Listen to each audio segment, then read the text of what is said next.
Good morning. Dimacheroni, Afsheni, Dumelang, Goeiemorgen. Good morning and welcome to yet another This is Book of the Month event. My name is Papama Chisikawe, and I'm honored once again to be directing this program. I think I need to start, because we're going to have a quiz later, that you listen attentively to all the presentations today, right? Great.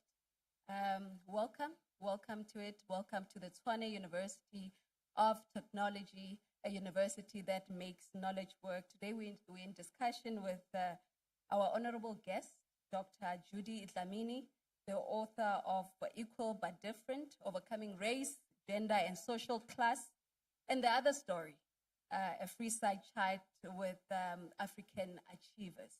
Without any waste of time, I'd like now to invite Professor Tinyiko Maluleke. He's the Vice Chancellor and Principal of the Tshwane University of Technology, to introduce the author, Dr. Judy Dlamini. A round of applause, please.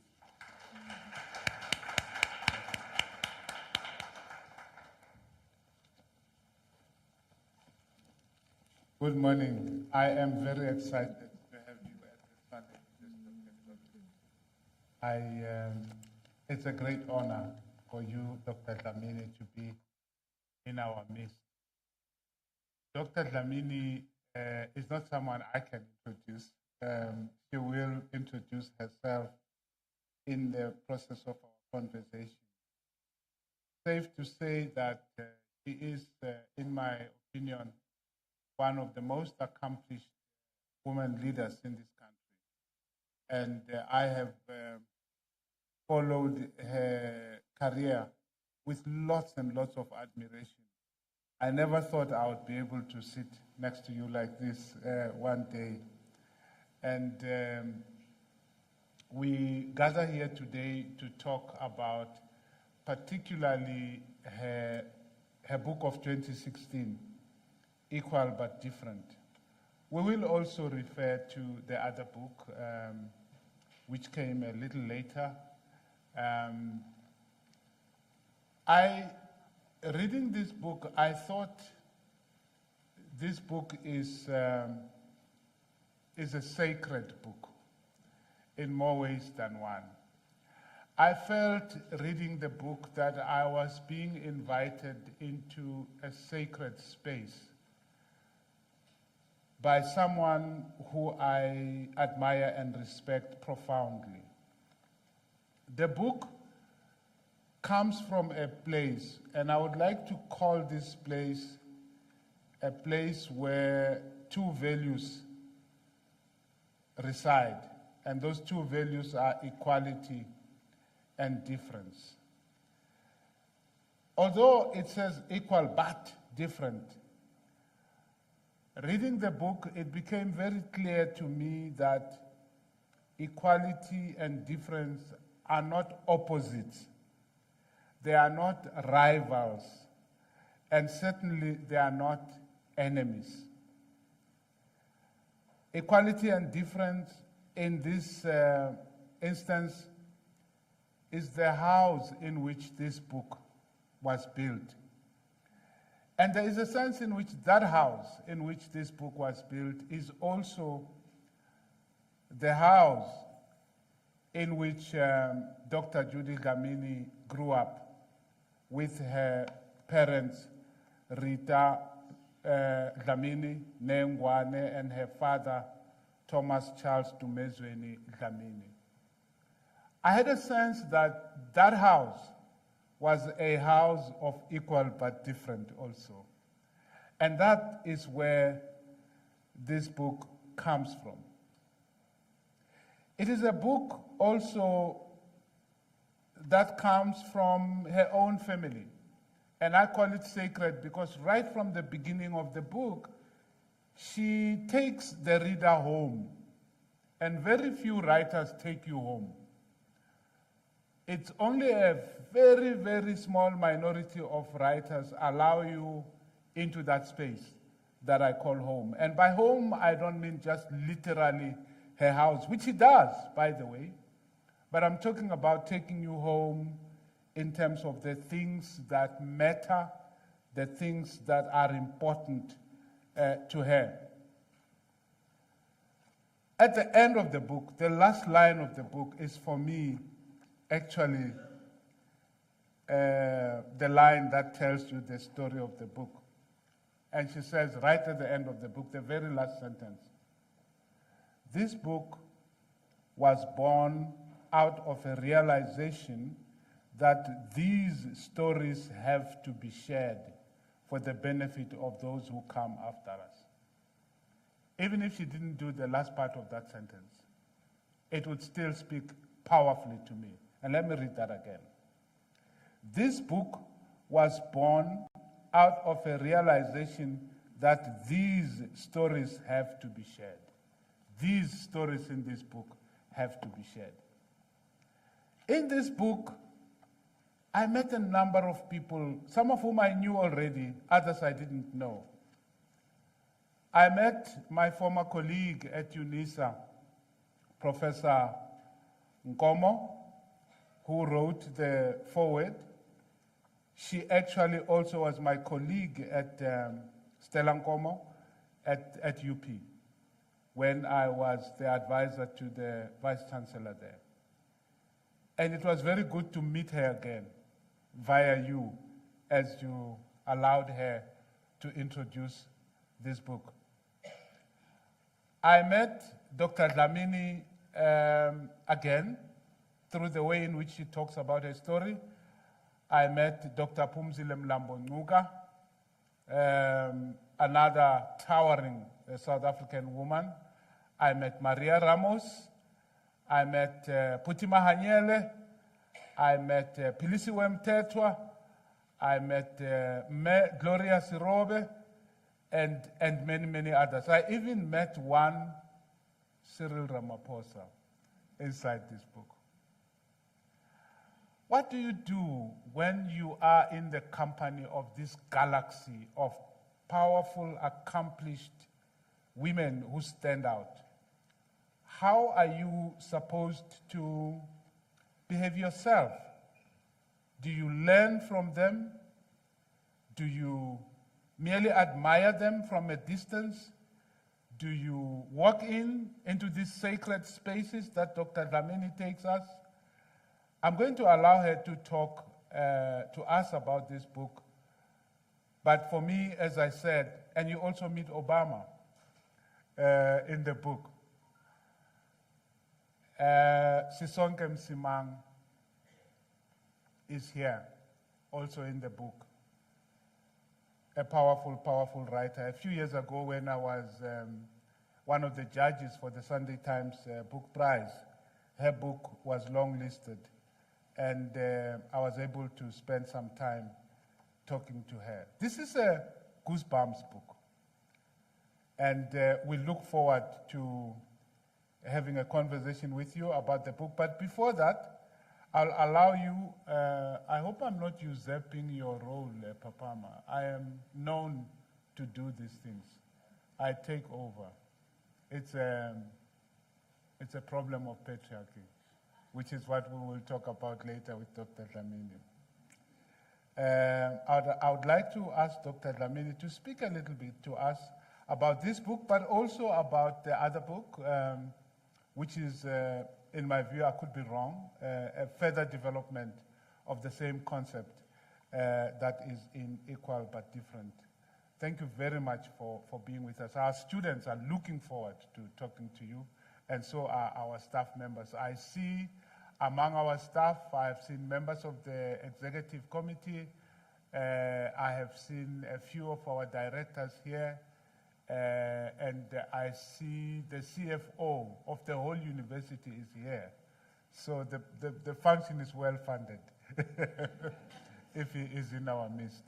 But over to you to tell us something about where the book comes from, and then after that we'll have a conversation.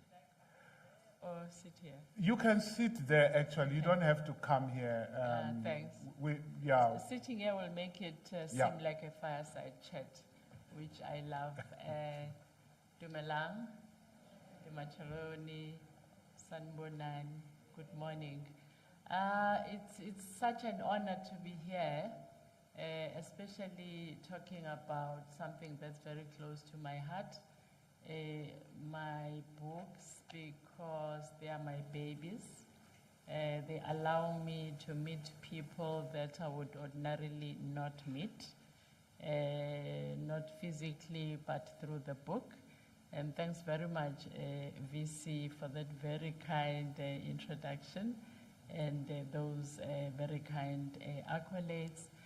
I've always said I don't see myself as a writer. I just tell stories, and I'm a channel that people use to tell their stories. And actually, Prof. Stella Ngomo was my initial supervisor for my doctoral thesis, doctorate in business leadership at UNISA. And she's the reason I wrote the book, part of the reason I wrote the book, because she actually said, no, you should actually write a book about this. And the more I invested time in the field, interviewing the women leaders, is the more I realized that, wow, there are certain things I changed and certain things that I started to do because of the stories that I got in the field, interviewing the powerful women that I had the honor to do. And it felt right that young men and women have the opportunity to also drink from the well of wisdom from these accomplished women and just get to understand their stories, the challenges that they encountered. I was saying earlier on to Brenda and Papama, sorry for that. Is it anything that I'm doing? I was saying earlier on that everything that I have become, I became because of, is it because this thing is here? There's that, it's not irritating you. As long as you can live with it, it's fine. You're fine, okay, fine. So I was saying I became a doctor because I saw someone who looked like me who was a doctor, and he made it accessible. And I decided to pursue a PhD because I saw someone who looks like me being kept, and he made it accessible. And you'll realize that it's he. But you know, when you're young, you don't see gender.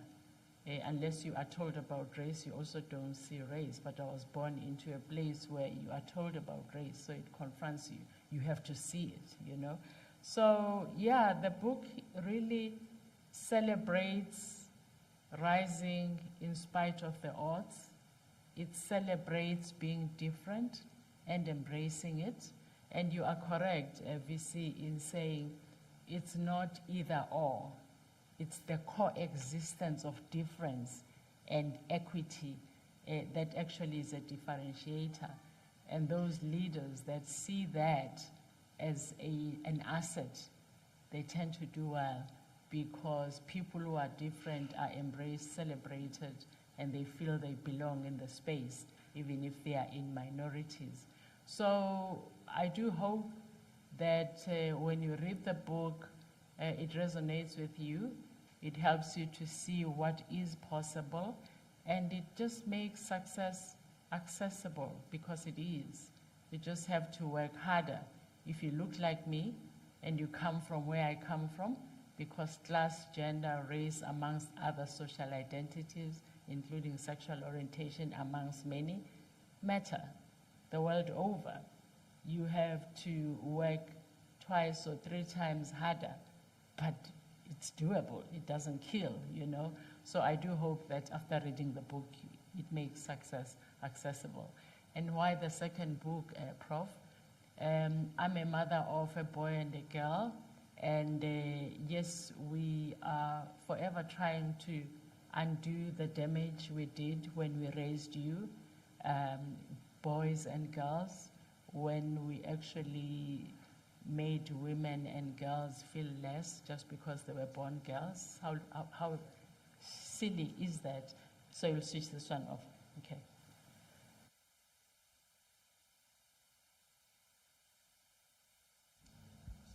I think now it's on, thanks. But we do it. And we are now trying to overcorrect by telling girls what we should have told them long ago, and continue to tell them that you are equal, just different. To tell them that you are enough, and to tell them that you are a human being that's whole, that doesn't need anyone to be whole. You know what I'm saying? If you come to a relationship with your wholeness and embracing who you are and being happy in your own skin, you become a better partner if you choose to have a partner, which is the other thing, that we, just because we are raised that we should get married, we should do this, we should do that, people defining how your life should pan out, it's not right. And so one of the things that I realized when I was in the road talking about the book is I would have a room full of girls and young women. If I was lucky, I would have one man or boy. And I realized that, I've neglected my other half because I'm a mother of a boy and a girl. How do we solve for that? We write a book that talks about men and women that have succeeded. And more importantly, as a continent that is perceived to be the dark continent, it is up to us to highlight the light that shines through in this continent. And how do we do that? We tell the stories of Africans that shine.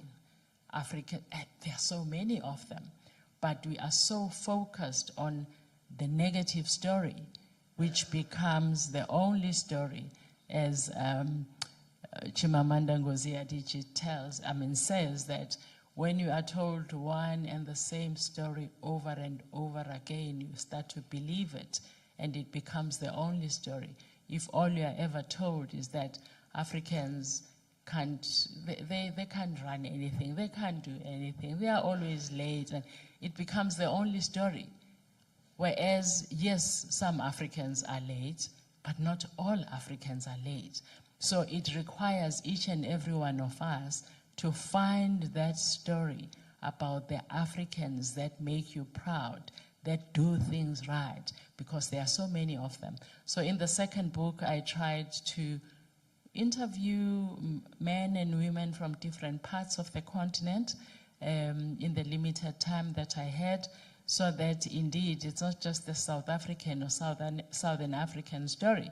There's an African from Nigeria who's fourth generation, a successful entrepreneur, amongst many others.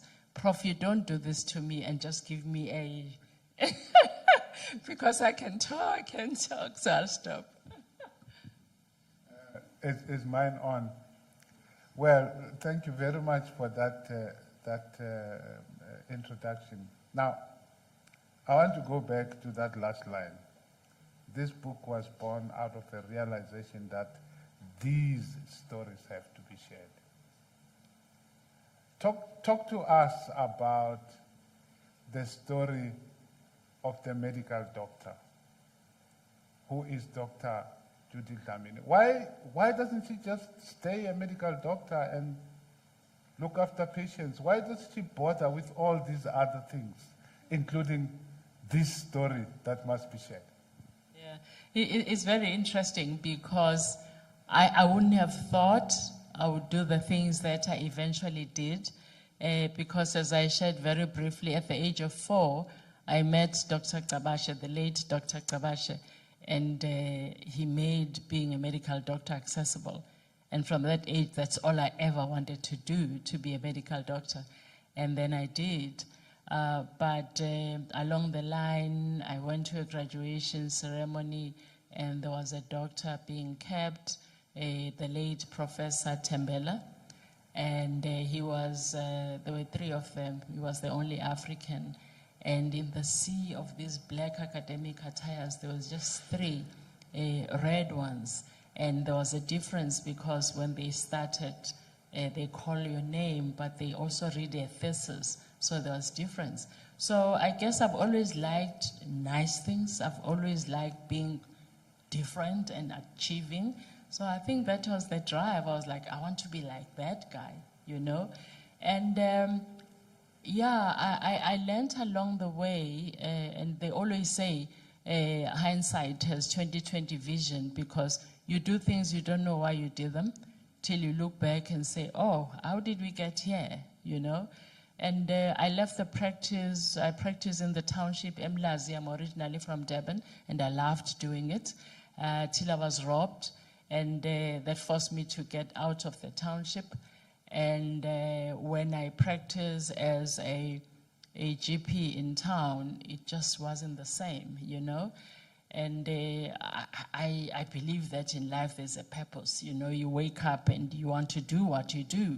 And once you do it because you have to do it rather than because it's fun to do it, then you have to stop and say, is there anything else? So all my life, I've always said, is there anything else? Because you know what? There always is. And what I've also found is that education has that power to make the other thing accessible, open doors for you. Meet like the vice chancellor of this university, which is an honor, you know. Imagine if I was a GP Mlazi, we would never have met, right? So yeah, life actually has a way of just making you go to areas that you never thought were possible. Now, you know, Mark Twain, the American novelist, essayist of many, many years ago, has a saying, apparently, that the two most important days in a person's life is the day you were born and the day you find out why. When did you find out why? Was it when you met Dr. Kawache, or many times? No, actually, it's very interesting because it took me very long to know why. I was just chasing stuff. I was chasing being a doctor. I was chasing being financially independent. You know, you chase stuff. We're so busy chasing things, raising kids and what have you. It's weird because I've never thought about it till now.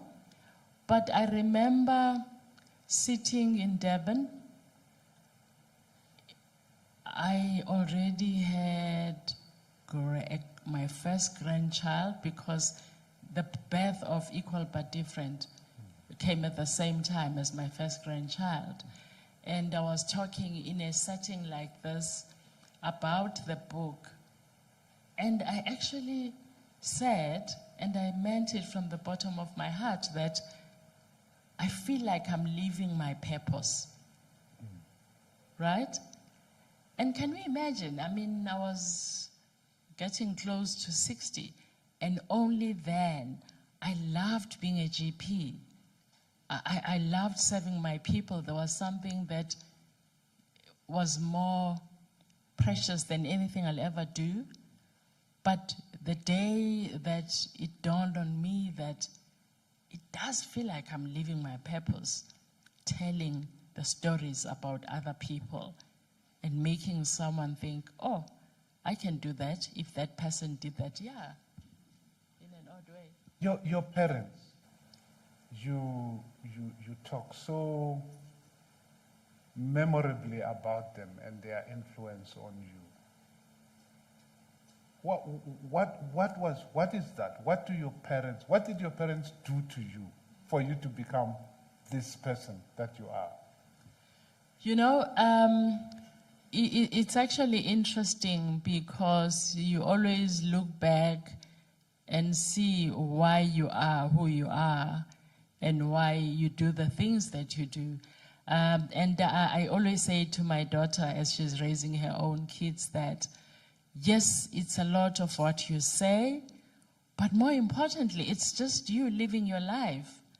Because as kids, we see our parents living their lives, you know. I was born in Westville, as I share in the book, during the dark days of apartheid.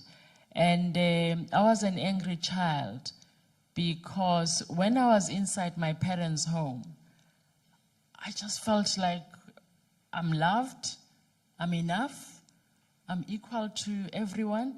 But the minute I opened the door to get out of the house, everything said, I'm not enough. I'm a non-entity. There were non-white signs at bus stops, and the people that looked like me were tending to people's gardens, people's homes, and people that were white were driving their own cars and what have you. Because my parents made me feel enough, loved, and equal to anyone, it just made me angry. It didn't make me believe that I'm less. It didn't make me believe that if you're black, then you're destined for that. I knew that I'm not destined for that. I'm destined for that. And I'm going to show myself that indeed I am. So I guess that would have come from two parents who just worked hard. You know, they worked hard. My dad didn't have much education. He had to leave to take care of his siblings, but he was very entrepreneurial. He had started his own company. He used to paint people's houses and make money out of that. He saved money and bought property in the few areas that blacks were allowed to buy property, and he built rooms that he would rent. So he was a hustler. Then he had a tuck shop that he ran. We ran with him over weekends. My mother was a primary school teacher, and her story is also another story. And she used to make children's clothes, sew petticoats, and she had a sewing machine. And over the weekends, she would go to the townships to sell. And at school, she used to sell as snacks, you know. So I had these two parents who never complained about anything, who just worked and made us feel whole and loved us. So I've never felt not loved. I've never felt less. And I guess the message to parents is it really matters what message you send to those kids as you raise them, because they tend to become what you tell them by showing them how to be. So, yeah, I could write a book about just my parents. Yeah. So, there are 12 women in this book in particular, and a lot more people in the other book. If you had only 5 minutes, and which of the women in this book would you start to tell the story of? That's unfair. It's like asking a parent which one is your favorite child, you know. But they are all so special in their own right, you know. If you look at Sis Zanele, is she in this book or the other one? Oh, okay. Zanele, yes. Very shy.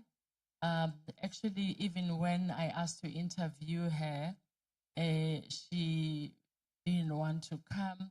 And thank God she believes in Sis Brigalia Bam. And she called her and said, should I go to this thing? And thank God Sis Brigalia said, go, you know, otherwise you wouldn't know her story. So you actually have those people who do amazing stuff, but are just too shy. They feel like their story is not enough. And you have Gloria, who's known to all of you, that I met at medical school.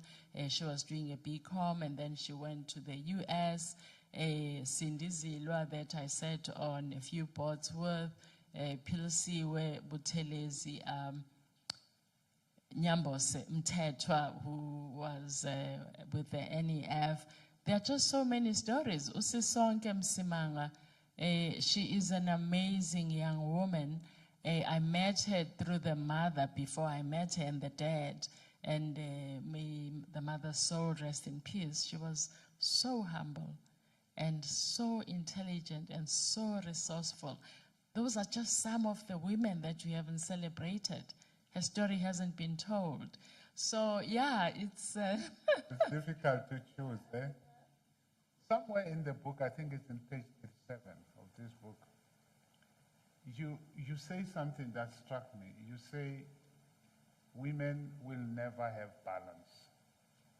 They just have to choose their priorities. Women will never have balance? You still believe that? balance is a myth for human beings. It's a myth, you know. Just choose your priorities. Actually, when you, like, I'm here, I can only ever be here, like all of you. I'm missing out on the other things that I should do, but right now, this is all that matters for me, right? So you make choices, and you are like, this is what I'm going to do. Actually, Puti Mahanyele, an amazing woman in her own right, talks about the glass and the rubber balls, that there are certain balls. We're always juggling balls. Life is just a juggle of different balls. And there are those that when you drop, they break. And there are those that will bounce back. Just choose which one is glass for you, therefore you're never going to drop. And the rubbers that if they fall, they'll bounce and bounce somewhere else. It's okay. So I think, especially for women, because a lot is expected of us, but for men too. But I'm focusing on women because we just tend to do a lot. And in spite of doing a lot, still more is expected of us, and what we do is not appreciated. That's a thesis for another day, because that's how it is, that's how it has been, and the world over. I do hope for my grandkids' daughters, it does change, because it's exhausting, you know. People say in August, oh, wathinta abafazi, wathinta imbokodo. We are not imbokodo. We are not stones. We feel, we get tired, you know. So we need to change even the way we communicate, because we have feelings. And we also like to be recognized for the contribution we make in our communities and in our families, which is not there yet. It's interesting you talk about Dr. Brigelia Bam. At one stage, I was, I think I pretended to be her speechwriter when she was heading the Electoral Commission. She would say, write me a speech, I'm going to this and that place. I would often go to the place and find that she reads only a very small section of my speech. She talks about other things. But these women, all of them that you have here, both in these books, amazing women. Is there a cross-cutting characteristic that you would identify to say this is how this caliber of women are made? They are hardworking. They're ambitious. They never give up. You know, I met Dr. Lulu Gwagwa at University of Natal. I was at medical school. She was at Howard College. She was there to do masters in town planning. After that, she went and did a master's in London University. And after that, she did a PhD. And can you see? They never give up. When you listen to Maria Ramos, she got a scholarship. She didn't come from a rich family. She was 6 when they arrived in South Africa, from Portugal, from Italy, I think. Anyway, she got a scholarship to do a BCom at Wits, but that scholarship wasn't provided for women, and she fought because it was only for men. And I mean, look at her. She became the first woman to be the CEO of one of the big 5 or 4. every woman in the book is never satisfied with where she is. She's never satisfied with what she's told she can be. So there is something about being comfortable with failing, being ambitious, but anchoring your ambition and dreams on hard work, and just never giving up. Giving up is not an option. Now, back to you. So, how does a medical doctor end up in a number of very important corporate boards and end up as a chancellor of a university? What is that journey? Is it a series of accidents? Is it a series of calculated steps? Is it good fortune? I doubt. How does it happen? It's all of the above. And I'll tell you why. Because that's why I always go back to education, because you start off just wanting to be educated and just wanting to do this. And when you sit down and then you just, all of a sudden you see these spaces opening up. And I really mean that, because I never said I want to be on boards. But you sit down and the spaces open up, and then you are like, should I? Should I not? And the thing that drives me to say I should is because I've always had this thing that if I say no, then I'm closing the door for my daughter and her daughter. So I have to be the one who opens it. But even when I doubt, can I? Will I be able to? I'm like, I'm going to learn. I'm driven by, I can learn anything. I can become anything. So even when I get in on the first day, I'm like, damn, will I be able to pull this off? I'm like, okay, what should I study? What should I read? How do I belong? And you belong because you empower your brain, the best tool that we have, because the brain influences your attitude. And it is in your attitude to go in, own your voice and own your space. Because you can have all the education in the world and know everything better than everyone in the room. But if your attitude is, oh, I don't know, oh, I have an imposter syndrome, that's what you'll be and that's how you'll feel. But if you enter the room and say, I'm qualified for this, I've worked hard for this, I own this space. Yes, I may not know everything, nobody does. But there's something that I know, and there's something that I have that nobody else has in the room, and that's what I'm going to give. Let's open it up.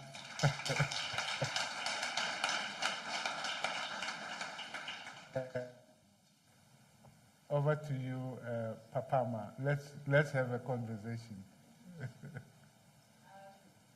I think if you have a question, now is the time to pose the question to either Dr. Judy or also Prof. Tinyiko regarding the book. Any questions? No questions that we have. Oh, okay. There's one. Can we have a roving mic? Thank you.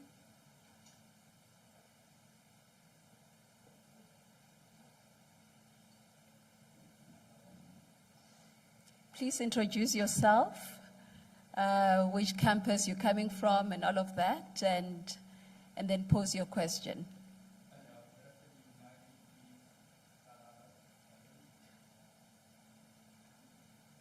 Yep, my name is Ntlala Baloi. I'm a student at TUT, studying civil engineering. So my question is directed to whoever wants to answer it. So it could be both of you. And it goes, okay, so we are often told that the person who chases two things at once loses both, right? So my question is, why is it so important to pursue things that you have interest in? whether they may be a doctor or an accountant, especially to students like us who mostly believe that what we study is going to define who we are in the future. So, thank you.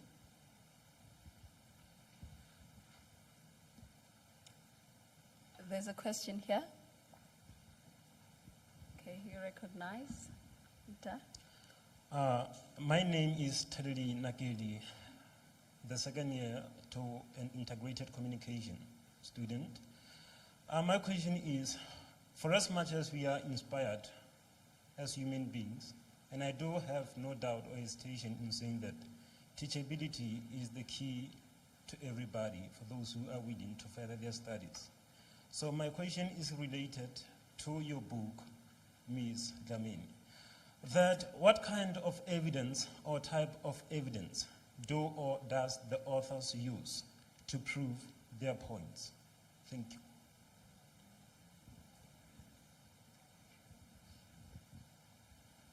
Nita? There.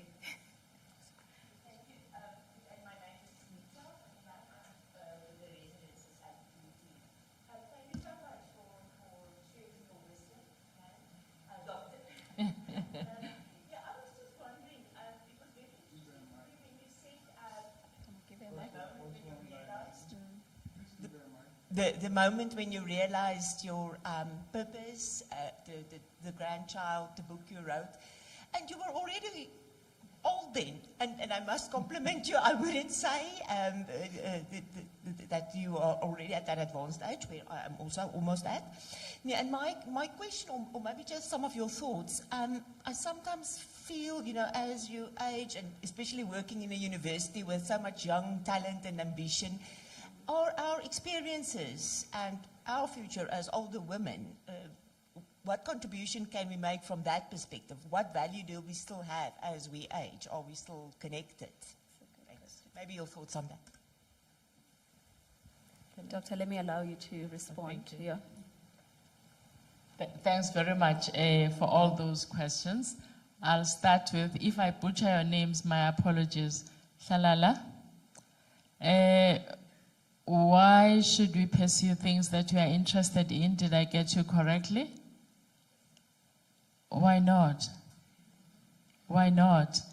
And but by the way, we are not defined by the things we pursue.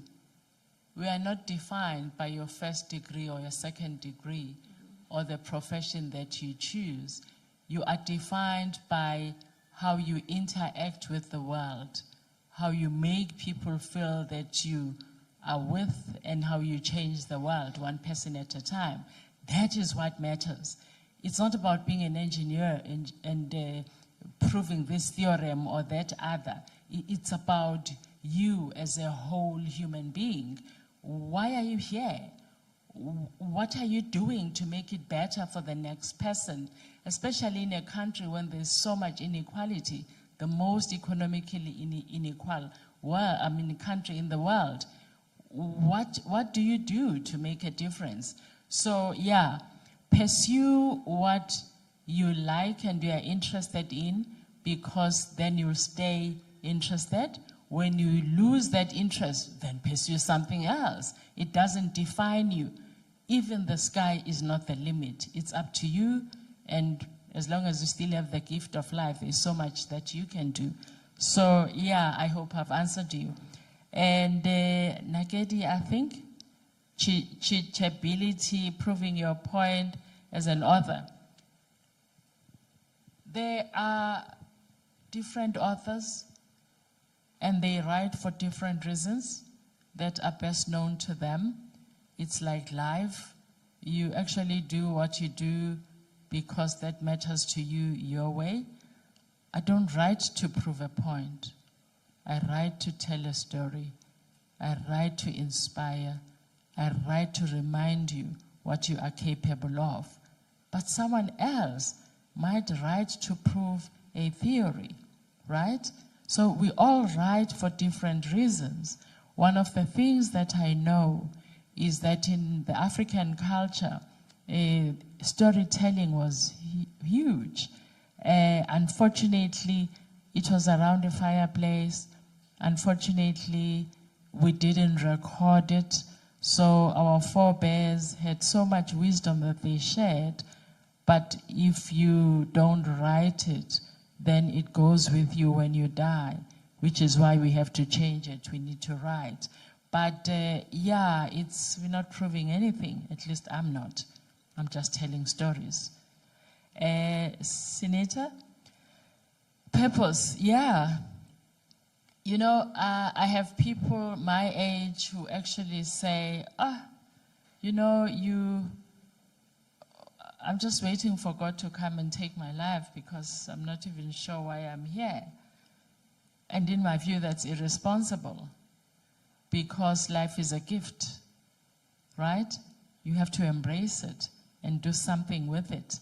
And I think I've had a few milestones in my life that have defined, in a way, the person that I've become.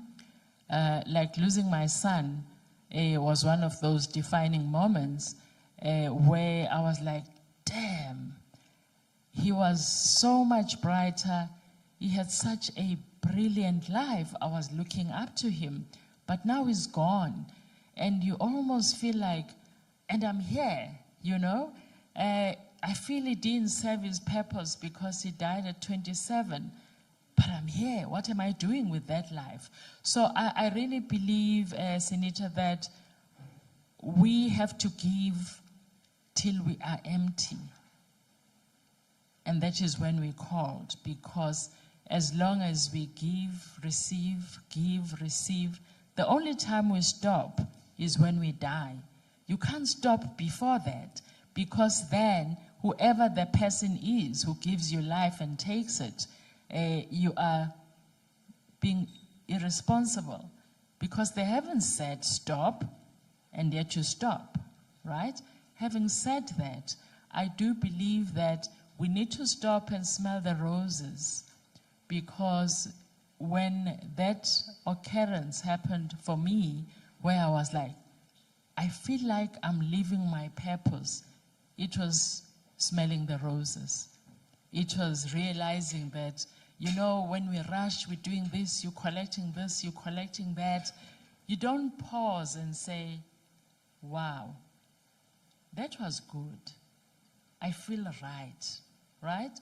And I think for me, that's the realization I had, thanks, Pum, when that happened. So I do feel that it's irresponsible not to leave and run and also pause, smell the roses, and run yet again till your very last day. All the questions are for her, and I'm actually going to join the forces of the questions. It's one thing to tell the story, but it takes a very special person to choose not just to tell their own story, but to tell other people's stories. You are telling the stories of women. You are telling the stories of men. Why do you do that? Why don't you just tell your story and be satisfied with it? It's very interesting, Prof. Because I was never going to tell my story, because it just felt so ordinary, right? And when I wrote the thesis, one of the examiners, you know, they gave us just a paragraph of the external examiner's message. One of them said, "Sure, this was quite interesting, this thesis, and it opened my eyes to things that I wasn't aware of, the journey of black women, being in their shoes, even if it's for a few seconds. And I wonder, I would have loved to hear the student's story, you know? And I was like, oh, okay, 1, 2. But the other thing is that there was a time where Exclusive Books, amongst other bookstores, didn't have books written by us. They had books from all over the world, but never books written by us. we should populate that whole store. For now, we have a section. It's good. We're moving in the right direction. So I used to say, Africans don't tell their stories. They should tell their stories. Then one day I was like, it has to start with you. So that's why. But more importantly, I'm painfully aware that not everyone realizes just how important it is to tell the story. So if they can't do it for themselves, I'll do it, because that's part of my contribution to a better society, in my view at least. For questions? There's a hand there at the back. Oh, okay. You'll be next. It's on.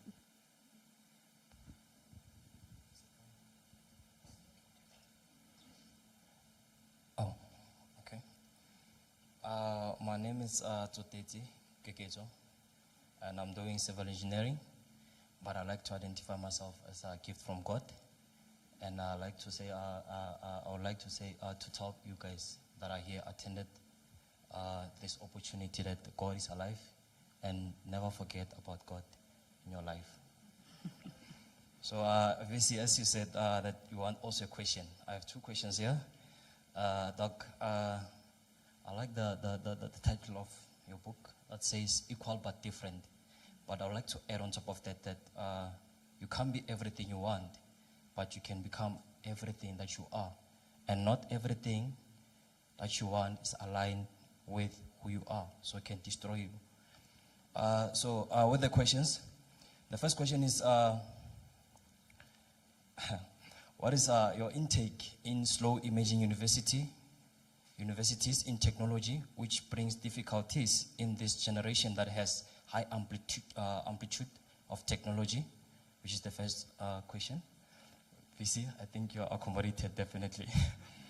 And another question is, what advice can you give for a visionary young person like me, personally, that has solutions for issues that we are facing nationally and internationally?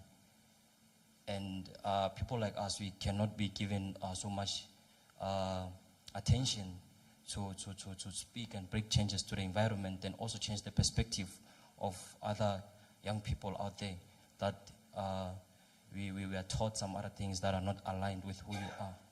Yeah, that's all. Let's take the other question. The guy at the back was recognized. Yes. Thank you very much. My name is Solasizwe Dladla, a senior student from Public Affairs. My question is, judging from the current situation of the country regarding on the laws on equality, and especially on women, what do you think we can do, or the government can do, in order to change or to add on that? Thank you very much.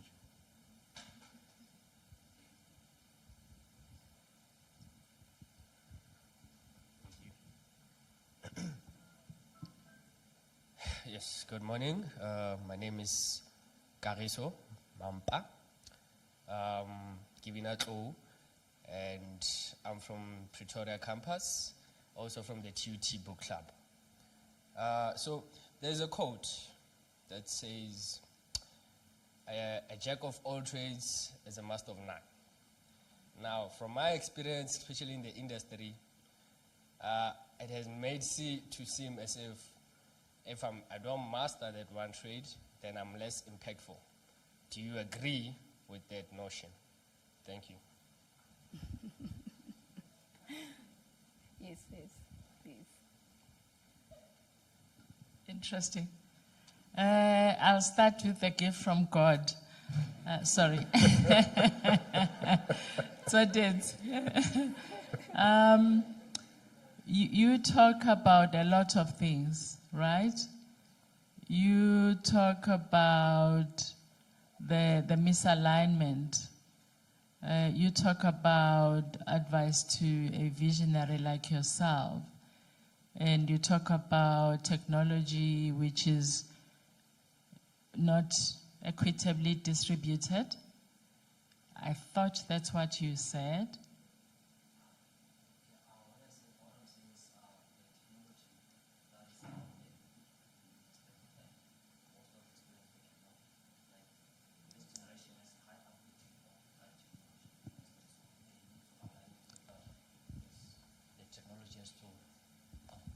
Okay, let me repeat the question. So what I was saying, like, what is your intake in slow imaging universities in technology, which brings difficulties in this generation that has high amplitude of technology and stuff? Okay. You know, I'll start by saying this, Totiti, that we sit in these rooms and we fail to admire and be grateful for the opportunity that so many people in this country don't have. You talk about the technology that you have access to. The majority of people your age don't have access to any technology, right? So I think I'm saying that because I think there's an element of wanting more and more and more and more without appreciating what you have and finding a way of changing it for better for others because of where you are and what you have, right? So my take is that, as I said earlier on, we had plethora of challenges as a country. The one that really gets to me is just lack of access for people that are so much brighter than all of us put here, right? But they don't have access. Access is almost everything, right? And sometimes we abuse the access that we have because we think we are entitled to it. We don't embrace it and run with it and say, what will come out of my access and my achievements is going to change and bring more people to the room. So my advice to you is that don't get overwhelmed with the challenges that we face as a country, but be cognizant of the privilege that you have and the access that you have. And ask yourself, once you are able to give back something, as to how you can give back and where you can give back. And having said that, once you are able to, you know, when we were medical students, we were able to get to medical school because we were good at maths. So we used to teach. Over weekends, we would go and teach maths to grade 11s and 12s so that they improve their maths. I'm sharing this because you always have an opportunity to give back. You don't have to have a degree or work or have money. Whatever you have can make a difference in somebody else's life. So if you can just do that, the world will be better because you lived a gift from God, right? Tula says, government, what can it do to change or add in terms of equality and yeah. You know, Tula says, my request is that one of the responsibilities we have is to vote for the people that will make the change that the country needs. That's everyone's responsibility. But having said that, you always think they'll do what they say they do, and sometimes they don't. So pack that, because once you've voted, you've done your job. But what they do is either reneging on their job or doing their job. But when it comes to equity and changing this world for better, starting with our own country, each and every one of us has a responsibility, especially leaders. We have so many acts, regulations, policies for the change. But what we lack terribly is monitoring if they are doing what they are set out to do. is being accountable for the failures that we have, not just as government, as business, as academics, all leadership in all sectors of this country. We are failing the country, right? To some extent, at different levels. What is it that as leaders we can do to be more accountable, to change the things that are not working, and embrace different people's views to actually make the change that we need? What happens if the JSE listed companies still have less and less women leading them and less people of color, that's one way we are called, leading them? We have rules, we have acts, we have all these things. What happens if we don't, we actually don't deliver on what is the policy of government? That's part of the problem, because there has to be recourse. If you spend the taxpayers' money, put these policies together, and have these people that need to monitor and evaluate who don't, then you failed us if there is no recourse, if those policies don't bring the change that they were meant to bring. But it's always easier to criticize and talk about what other people should do. I think you have the power to do what you have to do here, and start there, doing what you can do. And of course, when you vote, you must vote for people that you hope will do what they are supposed to do. And when they don't, then you vote for another one in a hope that they do what they are going to do.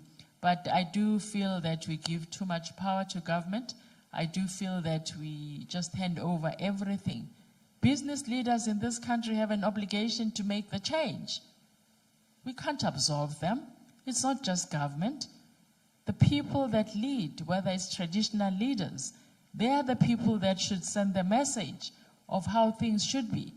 Women shouldn't be treated this way because it's not good for the community. So each one of us, wherever we are, can make the change that we want to see. It's not just government. Kagiso, jack of all trades. You know, one guy that I respect, that is the former VC of Wits University, Prof. Loyiso Nonxa. He says, being a jack of all trade is better than being master of one. Right? And you know why it matters? People are more complex than just being one thing. Right? You'll find that some people are asked to lead because, oh wow, he's such a great astrophysicist or engineer or this or the other. But people who lead well are not necessarily just great this. They are multifaceted. They embrace all the different senses, the different gifts that they have. So you can pursue one area and have a PhD and postdoc in it, but try and be versatile, try and embrace the whole of who you are rather than just the brain and the thing that you know. Be human and humane.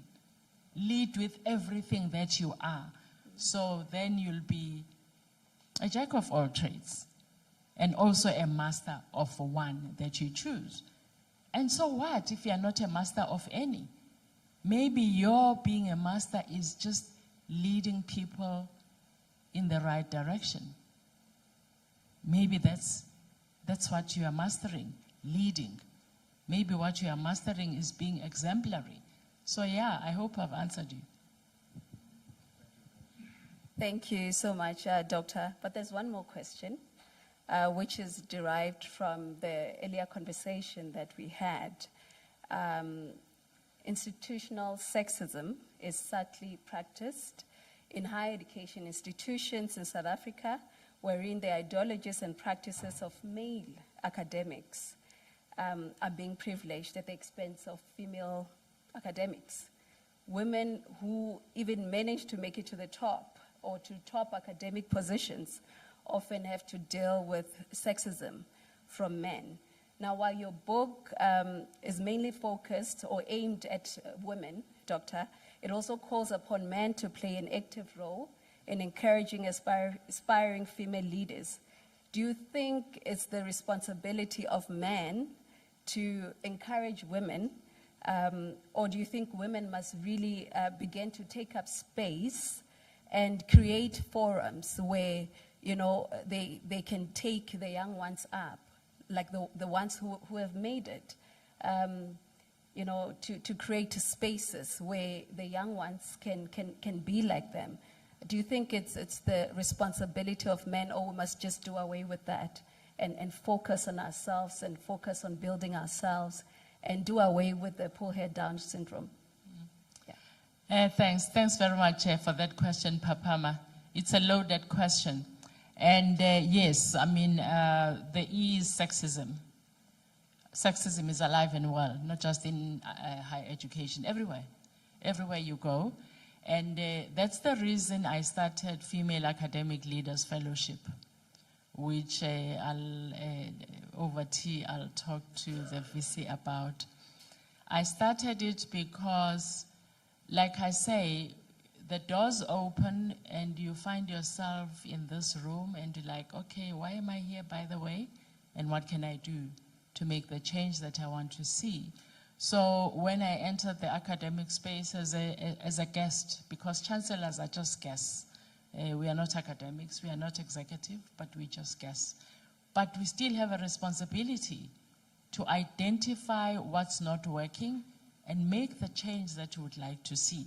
So what I identified, which I did through my book in a different space, is just how women who look like me don't fill up the space when it comes to professorship.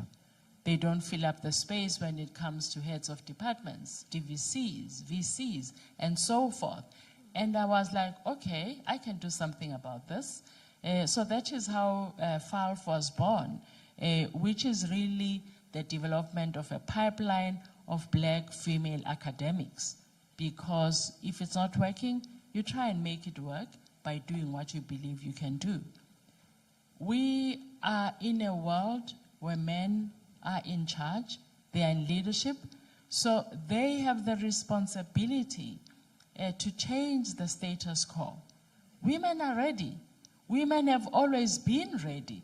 Women have always led, in spite of people making them feel like they can't do it because you can't be feminine and lead. And I'm happy that the world has become alive to the fact that the feminine way actually might just be it, you know? There are so many, if you follow leadership, the theories about leadership from decades ago, collaboration, which is so typical of women, is becoming a thing amongst many other ways of leading that were perceived to be a female way of doing it and therefore weak. So my answer, therefore, as leaders across gender, race, class, and everything else, we have responsibility to change the status quo and enable everyone with aptitude and open space for everyone and give opportunity. Because for as long as only a few have the opportunity to lead, we'll have mediocrity. The only way we'll achieve meritocracy is giving opportunities to everyone. There is a saying that the UN likes using in terms of the countries achieving the Sustainable Development Goals. They say for us to be able to do that, we have to solve for the furthest behind first, right? So when you have an institution, you are more likely to see that black women are furthest behind because of prejudice, because of the laws that might have been taken away from the books, but they reside in our minds, and every day we need to confront them. the responsibility is to bring them in around the table, give them the space and the voice. And as a result, those that are furthest behind will tend to need more support and more investment in them. We should be prepared to do that, because failure to do that is more expensive than the investment that we'll make on them, right? And again, as society, we are so focused on pulling women down that we even use other women as an excuse for women not succeeding. What do I mean by that? Pull her down syndrome. Men pull each other down all the time. It doesn't have a name. There is a bee, what do you call it? The bee, queen bee syndrome or whatever. I hate those things because they assume that we are there because we pull each other down. We are not there because we pull each other down. We are there because we are not given an opportunity. We are frustrated even when we have it. Doors close in our faces, and there's just subtle and overt sexism. And we all have to change it. We all do it. Why? Because we are born in a patriarchal society. So we need to call it when we see it. Sometimes the mind of prejudice crosses your mind. It's like, oh, there she goes. And then you have to say, hell no. She's not doing it because she's a woman.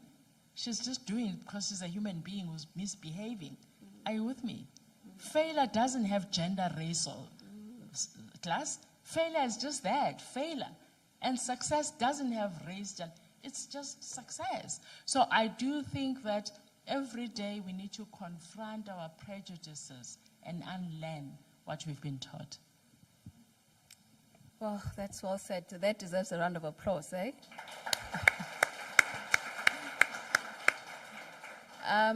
We're taking 1-2 questions, and we're done in regard to that, and we move on to the next item. Any more questions?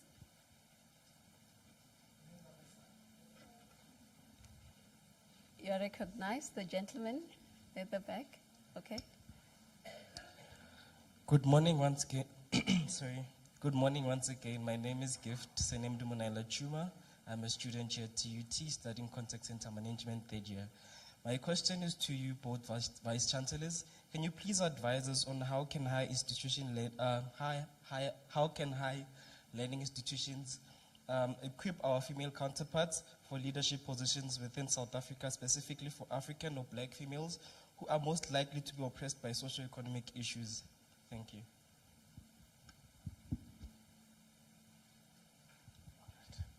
Good morning. My name is Solo Mudiva, advanced diploma student in business admin. My question is very simple and maybe random. Which one stand out for you? A medical doctor, which are the ones we find in hospital, an academic doctor, which we have in the campus, a doctor by recognition for making a difference. Maybe say, your example, Dr. Kizamtau. So, which one stand out for you? I know they are all important, but which one is best for you? He has all three.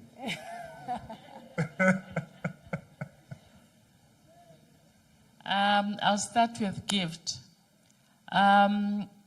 Female leadership upliftment. It's a good question, and it's actually what each one of us should try and do. I explained to you what I'm trying in my own small corner in a small way. And part of that, as I said when I started, I became what I saw. And I'm hoping that as we increase the number of black women professors, heads of departments, etc., the young women who are in the student body will aspire to be academics, because we need you in that space. So I just believe that each one of us, and I know that TUT does it, I know different universities do it, we just need to do more of it. And it's my view, VC, he promoted me, he said the 2 VCs, I'm like, yes. thanks.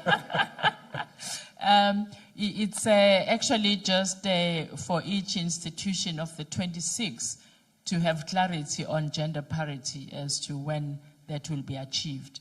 Because once it doesn't become a thing to be a leader as a woman, especially a black woman, then it becomes accessible to all. Sello, medical doctor, academic doctor, honorary doctorate. You know what matters in life is what you do with all those qualifications. Would you agree? It's not about titles. It's not about money only. It's about a lot of things, but more importantly, how you carry yourself. Because sometimes you are introduced to someone and they read this long profile, and then you put them at a certain level. Then you see them behave in society, and then you take them down and put them where they belong. Right? So it's not about titles. It's how you respect yourself and others that you encounter and what contribution you make. Because what's your honorary doctorate going to do for me if you are not doing anything to change things? But having said that, you know, when they give you an honorary doctorate, it's well considered, and they're honoring and recognizing what you've done. When you become a medical doctor, you've worked hard to be that. When you become a doctorate, like our Dr. Emily here, you've worked hard and earned it. So there isn't one that's less and more.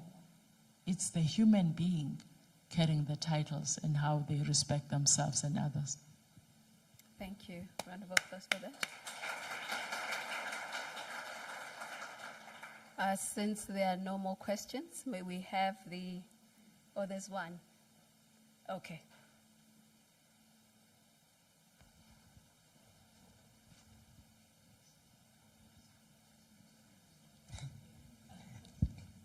Good day, everyone. My name is Tsepo Mujapelu from TUT Book Club. So my question is around your reading life. What would you say are the top 5 books on your bookshelf that shaped you as an individual? Thank you. That's a good question.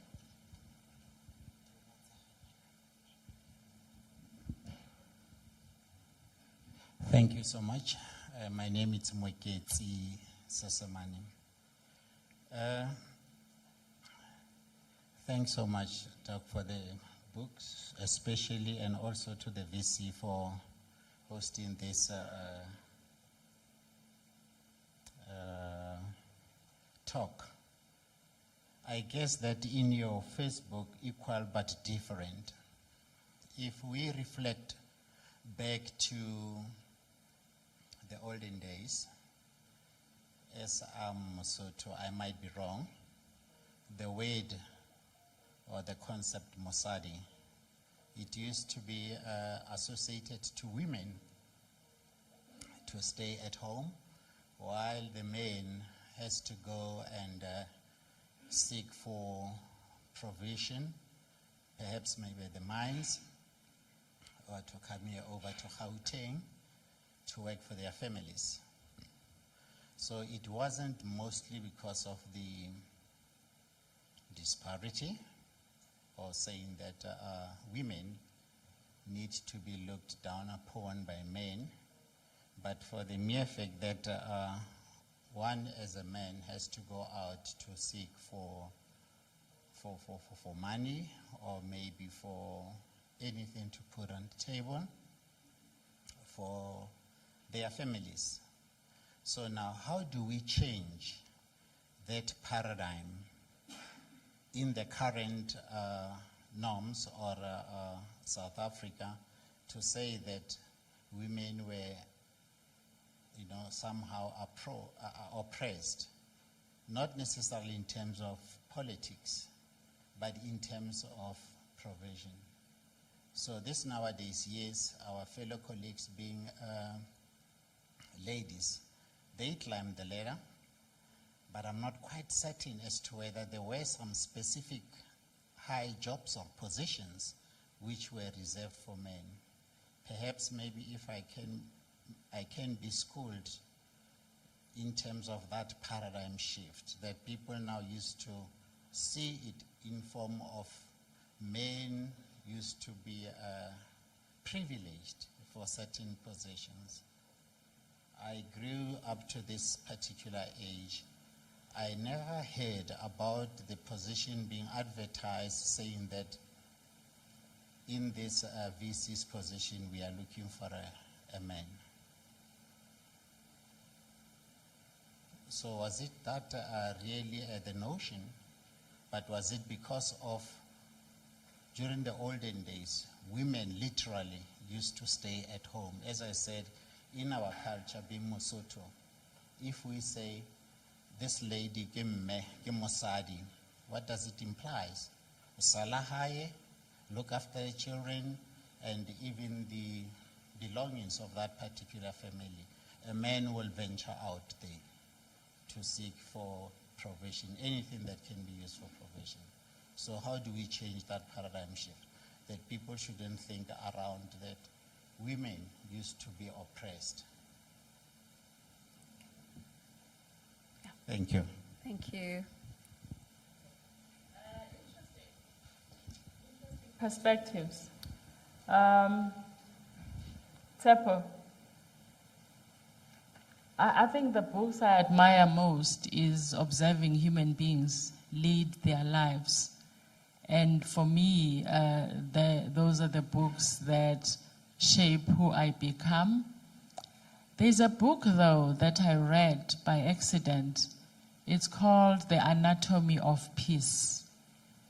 And it's very difficult to get because once I read it by accident, I then wanted to buy it for my kids.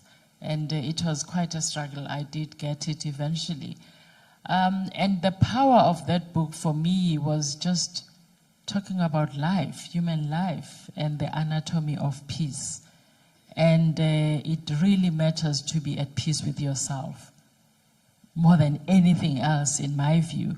So yeah, I hope I've answered you, Tsepo. Wiketi. Yeah, you know, your perspective requires a fireside chat, not rushing anywhere, and really dissecting where we came from, where we are, and where we need to be. Because here's the thing.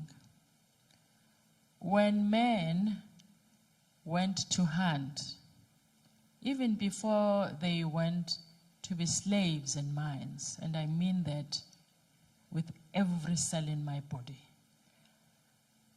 women didn't just stay home, didn't just look after the kids. The fields that people ate from, they produced their food. The men brought the meat, they produced their food from the soil, and that matters a lot. But because it was produced by women, it was looked down, it wasn't counted as a thing. It was the hunting of the men that was a thing. So even when the men go to those mines, and because they are human, then they'll have another family over there, right? The woman is there building the home. So here is the thing. The challenge with society is that whatever contribution is made by women is,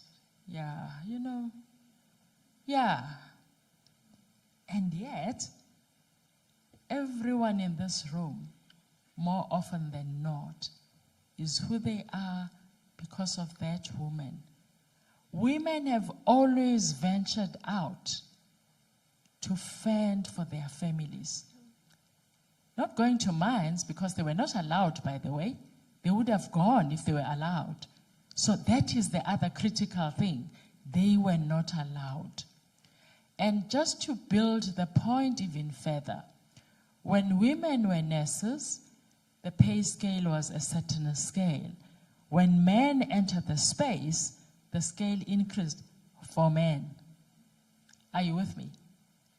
So we have this mindset that man is superior and better. So our challenge should be to change that, because for a very long time it was think leadership, think man, right?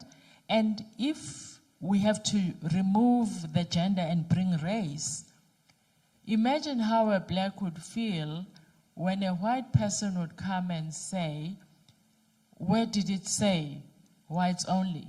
But the JSE is led by whites. Why? Because we have this prejudice in our minds. So I hope I've answered you that sadly and overtly, we still think we are here because we've earned it. Choose a social identity, whether it's race or gender. We are here because we've earned it.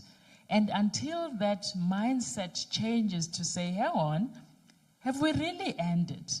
Or is it a hierarchy of social identities? The most important being a middle-class white man, and then follows a middle-class white woman, and then the black woman is down there. In our minds, that's how we perceive people, even when we employ them, unless in the criteria of performance appraisal and employment, the recruitment committee, we put it down that these are the prejudices that we walk in with.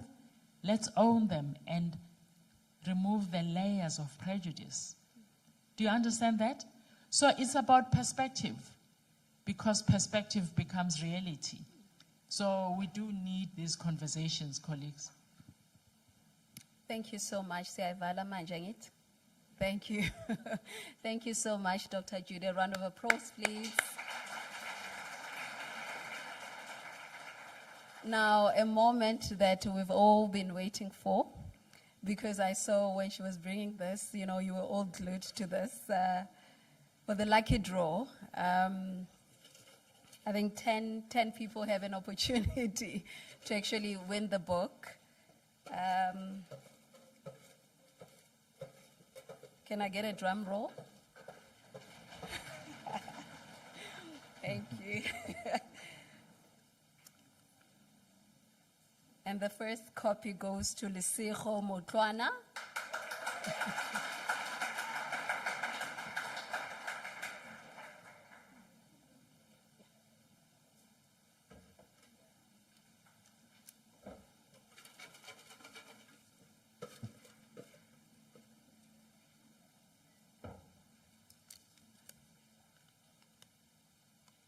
Sipho Siboha.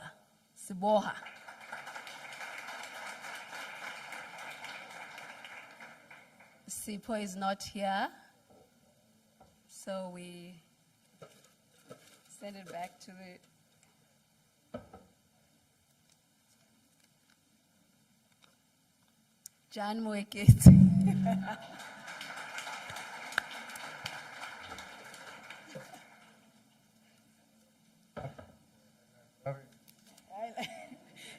You will have to donate it. Tipanja.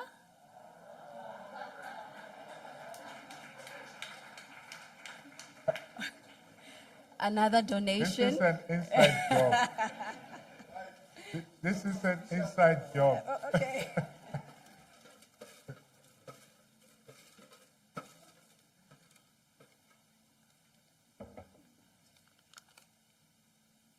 Khumudi Tsepine.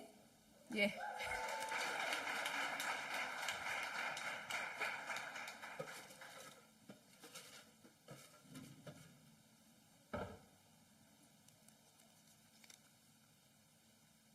Thulasizwe Dladla.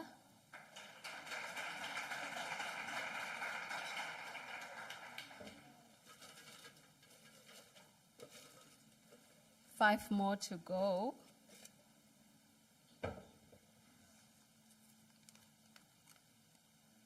Reabetsu Busang.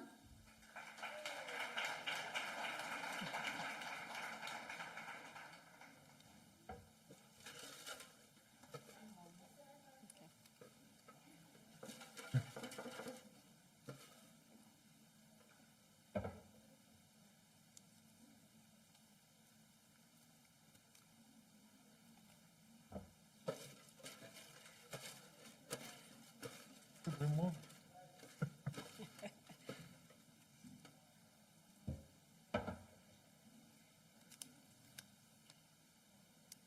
Makhotso Hlagala.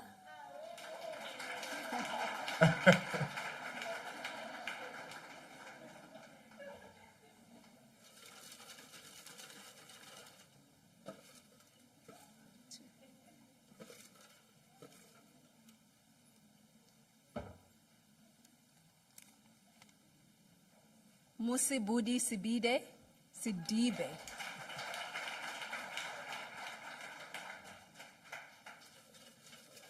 And the last one.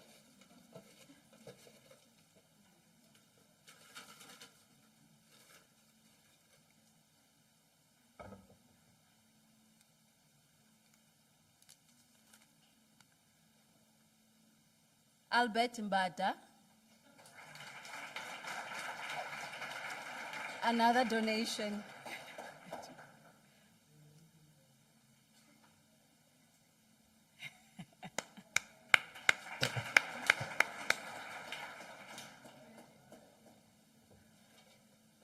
As much as that the last one? We're done. Round of applause to all those that received. Thank you so much. With the next item, I have the pleasure to announce publicly, because we're broadcasting live on our social media pages as well, YouTube, Facebook, to introduce to you Dr. Emily Mabote. She is the acting executive director, institutional effectiveness and technology here at the Tshwane University of Technology, to give the closing remarks. A round of applause, please.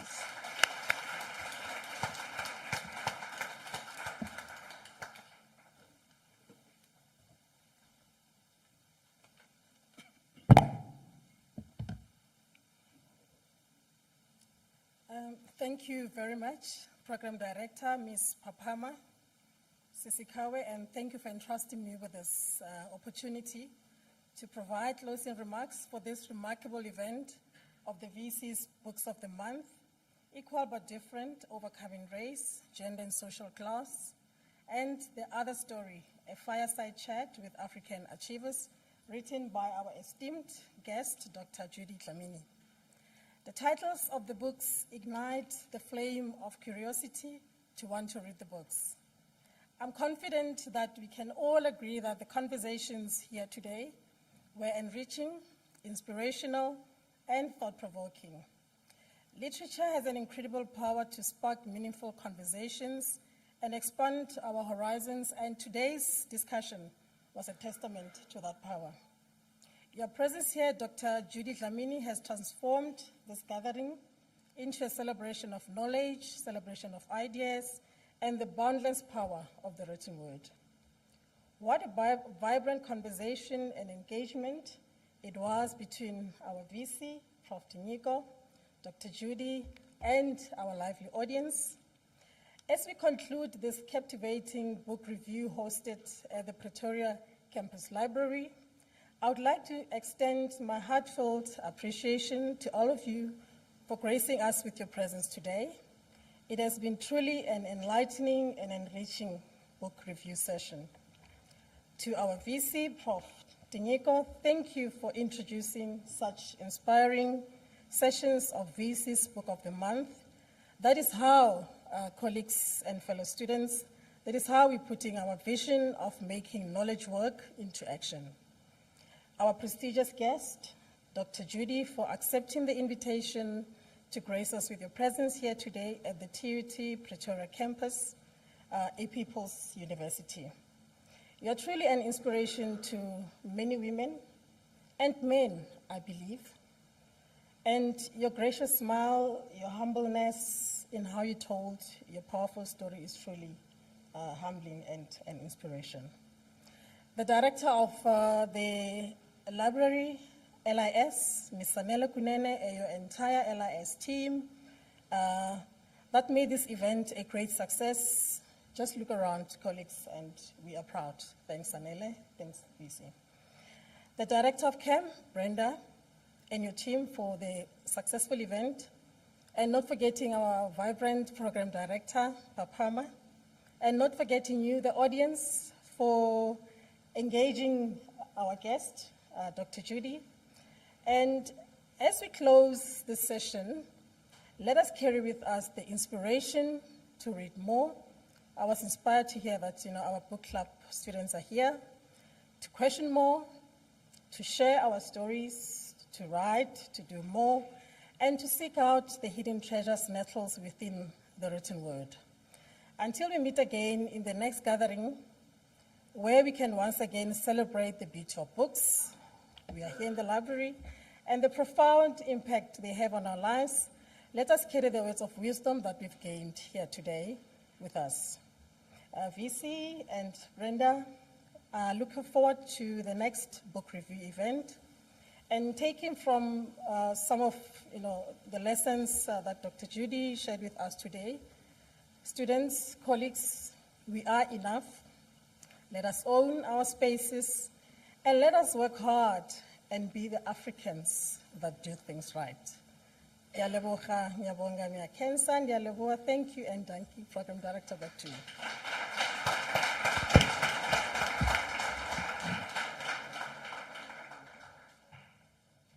Thank you so much, Dr. Mabote. So that's it. Until next time, stay glued to our socials to see more of such events, coming up here at the Tshwane University of Technology. Nedzina langandifi Papama Chisikawe, the Muduru wa Sudo na Mama Rolene. Thank you.